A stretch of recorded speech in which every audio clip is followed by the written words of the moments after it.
You guys, I don't know about y'all, but last night was scary as fuck in Southern California because the winds were so crazy, loud, and scary that even my dogs were petrified. The winds were kind of scary. I'm not gonna lie, like they sound scary, but I don't really get like scared. I'm not really like, oh my gosh, like the house is. Well, I did think about this in the middle of the night. I was like, what if a fucking tree falls on the house?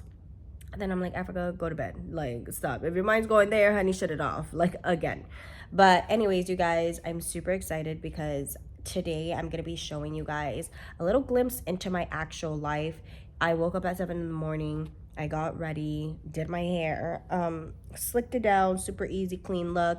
I'm wearing my little Rare Fit from like 4 seasons ago. It's just super cold and I want to be super comfortable because today is going to be a super busy day. I have a launch coming up. You guys, this is probably my most creative, not creative, but it's like my most out of the norm collection I've came out with. Like, we're stepping it up in Rare Fit, and at the same time that it's a little nerve-wracking, I'm super excited, and I'm gonna show you guys like the process that I don't ever really show, which is like the factory, the production being made, the workers, because as you guys know, 70% of our items are made and designed in the US. The other 30% is designed in the US, made in China, or the production is finalized on today actually. So we're gonna see like the last steps of it, and it's supposed to land in my warehouse today. So that means photo shoot needs to be done, models need to be hit up, photographer needs to be hit up, we need to kind of design the entire infrastructure of what the marketing is going to be behind it, what the creatives are going to look like. I have made like this crazy decision. Actually, I'll share that at the end of. Actually, no, I'll share. I have made this crazy decision, you guys, of joining an agency. So yeah, you guys, like I am now signed to an agency. It's an agency I really believe in because they are very Latin based. As you guys know, I am very tapped in with my culture. Also very tapped in with like the LA culture because I was raised my entire life in LA. So I'm really excited because it really resonates with me. It's really authentic to me, and I feel like I can really communicate my needs. I can really communicate what I want from this, and truly I just kind of want to take my social media to that next level. I really want to take my social media, if I'm being very honest with you guys, like I think being a CEO is a lot of work and I'm fulfilling one of my passions and dreams. But why should that take away from other passions and dreams I have? As you guys know, I love fashion. I don't just like creating fashion, which is very difficult, but I love wearing it and I love being a part of it and I love growing with it. So imagine being like in fashion week, and I think that's one of the biggest reasons I joined the agency, and I realized I think I need a little help because I don't think that it's the easiest way to get yourself there. And lately I've been getting hit up by a lot of big companies, Rare Beauty being one of like the biggest ones that's hit me up recently, and I was like in awe and in honor, and such an honor. Lily Lashes, I've known Lily Galici since when she was in Shaws of Sunset, for like one season. So just these brands hitting me up, and I'm just like, these are brands I use. These are literal brands that I use, that I'm a part of, and like they want to work with me. Like, what? They want to like send me things. And so like I decided like I can't do this on my own. I can't be my own manager, try to run a company, be a wife, and just like I feel like my life is just so busy right now. But I really wanted to like, not cap myself out, not be like, just because I have a brand and just because, I'm a CEO of a company doesn't mean that I cap out. And so I was like, why not give it a try? It's something that I'm really trying, you guys. It's not something that I know for sure I'm gonna stick with. I feel like in life, there's so many opportunities coming my way, like so many things happening, so many things changing. And I kind of want to embrace the change. I kind of want to go with the flow of life and not be like, nope, it has to be this way. I think sometimes life directs us in other directions and that we should really listen to it. But that's one thing. Sometimes I feel like, is my intuition right? Am I doing the right thing? Am I making the right choice? And I'll ask like my therapist, I'll ask my husband, I'll ask my best friend, I'll ask my group of closest people that know me. And one thing, one of my friends, Susan, which I shared earlier this week on my stories, she told me, you can't listen to anyone but yourself, because no one knows you, what you've been through, what trauma you have, what you're best at, what you feel most comfortable with. Like, no one knows you fully. Your husband can know you very well. Your best friend can know you like the right palm of her hand. But at the end of the day, you still have your left one.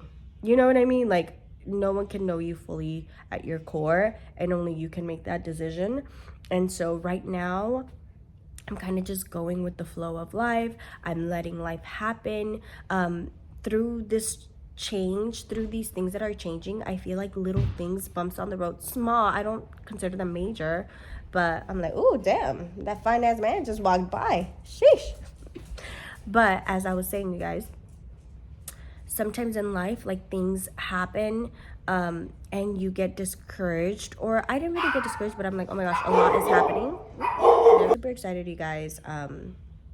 Yeah, and I'm sharing this with you guys because you guys are like, if you're here watching my videos, you and I have like a deeper personal relationship than someone that just watches my videos on TikTok or Instagram.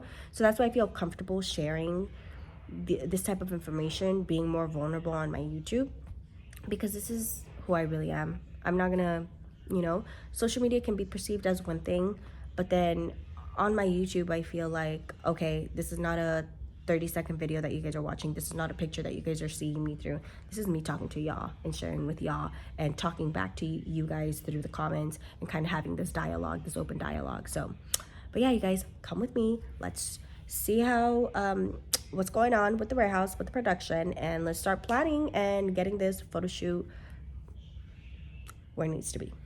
It is so humbling coming and seeing everything, because as much as I thought I knew, little did I know there was still so much to it. I understand this part, for example, the cutting and grading, right? But to see it gave me a whole new respect for the entire part of this design. This is literally a man cutting the garments, right? Cutting the amount of units, whether this is 1,000 units, 100 units, they are cutting each piece. I'm talking about the arm, the leg, everything. He's then explaining to me the reason why certain yardage is used for certain items. For example, why it costs this amount for, let's say, the same shirt in a different material. And I guess because fabric shrinks and extends differently after cutting, after some heat, after some color, everything just made a lot of sense now. And in this very moment, I'm like, wow, I don't know what I was expecting, but it was definitely not this. But it really made me connect more to the entire process, because I really kind of, once it's me designing the clothes, I kind of leave it to the professionals, which are all these amazing people, to kind of bring it to life. But to see the process of design concept to life was intense and was so humbling and beautiful. And now I understand why things cost the way they do. Now there's a better understanding, a better connection to why producing things in the US is expensive. For example, this guy cuts each piece with this material, which is called like a special technique, a special cut, literally one by one. Literally. This guy does not get paid minimum wage. He probably gets paid $20 an hour. And that is insane. And right here, we're just zooming in so you can see the efficiency of him having his little ruler and cutting things. Here, I'm like, oh shit, now I get why. When they say this piece is like a custom cut, why it's priced at the way it is. And honestly, like I said, he verbally explained it to me when I would say, hey, why is this costing me this amount? But to actually see it in person made me understand and respect the entire process a lot more differently. Right here, he's basically showing me how one piece of garment goes through so many people. You first have to pull out the yardage, right? Then this next person has to cut out the pieces, right? The left arm, the right arm, the pocket, these, like, you know, every piece of a garment that is then pieced together, right? But this is not where it ends. This is just the start. Okay, we're trying to brainstorm. We're trying to brainstorm how. No, come over. We're trying to brainstorm how, as a company, we can recycle this. Jazzy's idea is Dog pillows? dog pillows. No, You dog said? pillows and dog clothes. Yeah. And so, like- JP said thought bikinis. So Pretty let's thoughty say- of you, So let's JP. say we cut a bikini piece right here. Bam, Okay, I see it. bam, bam, and that's up front and a. A lot of people don't understand the actual process behind every garment. I think they think how expensive can it be because this brand does it for 20, 30, 40 bucks. Why are you pricing it at the price point you are? And I do feel like seeing every part of this made me respect the pricing so much more. And now I understand why in China, because the thing is in China or Pakistan or anywhere else in the world and here in the US, it's the same amount of work, but the US has a lot more regulations, a lot more steps, and a good pay for this industry, which they should, because the amount of labor that goes into this is insane. And the more you pay, the better the skill man is. For example, if you have to cut one by one, a starter will probably get paid a starting price, but a master cutter for a garment will get paid a different price point. We then go to the second part, which first we were in the cutting part, then it comes to another factory to get sewn. And that's why you see all these sew machines. So he's walking me through everything.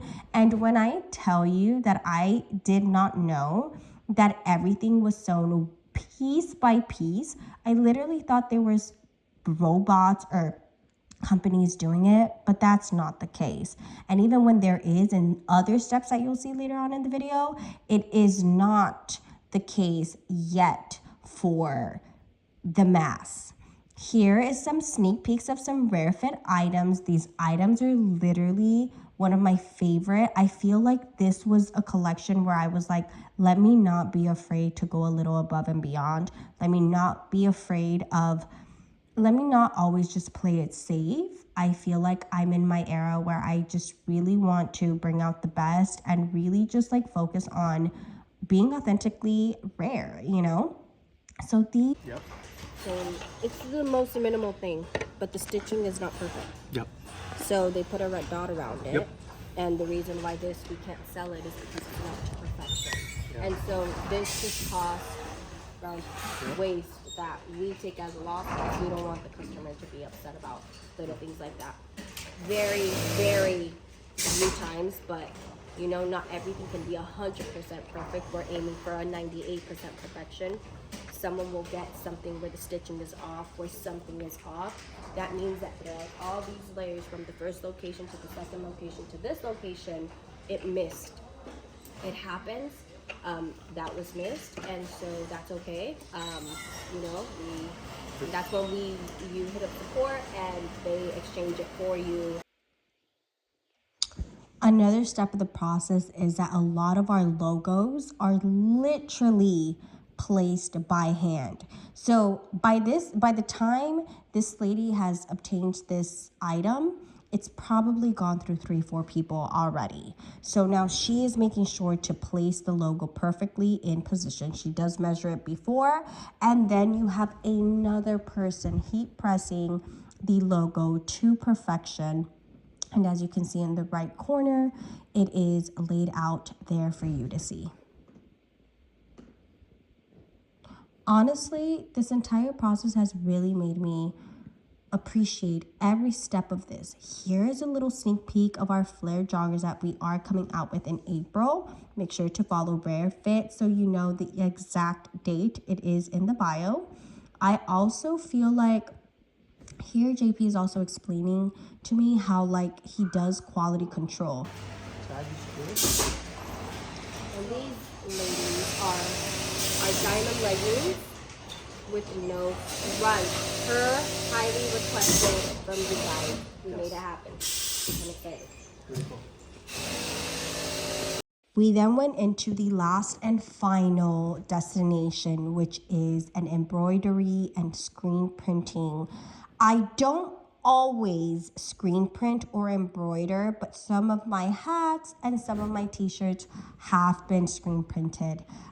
The machine is insane. It literally looks like a whole robot. Like I mentioned before, not everything can be done through this process, but it does facilitate it a lot as opposed to heat pressing. The quality is just a lot more crisp. Seeing this in person was literally so cool. You guys had to be there to see it. It's literally paint. Like, I did not physically know that they actually physically use paint. I don't know what the hell I thought they used, but here I am meeting the owner.